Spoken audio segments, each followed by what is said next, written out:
ருத்ராட்சையில் செய்யப்பட கழுத்து மாலை மற்றும் கை காப்பையும் சிவபெருமான் அணிந்திருக்கிறார். அவரின் கழுத்து மாலை 108 மணியை கொண்டுள்ளதாகும். அது இந்த அண்டத்தை உருவாக்க உதவும் கூறுகளை குறிக்கும். அனைத்து வித கூறுகளுக்கும் சிவபெருமானே தலைவர் என்பதையும் அது குறிக்கிறது. புலித்தோல் என்பது சக்தியை குறிக்கும்.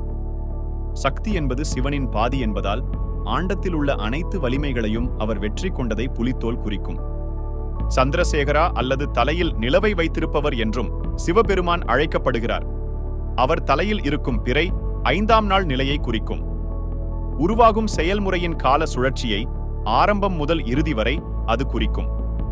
அதனால்தான் நிலவு என்பது நேரத்தை அளவிட பயன்படுத்தப்படுகிறது. நேரத்தின் மீது அவருக்கு இருக்கும் கட்டுப்பாட்டை தான் அவர் தலையில் இருக்கும் பிறை குறிக்கிறது. சிவபெருமான் என்பவர் காலத்திற்கும் அப்பாற்பட்டவர் என்றும் நிலையான நிஜம் என்றும் குறிக்கிறது.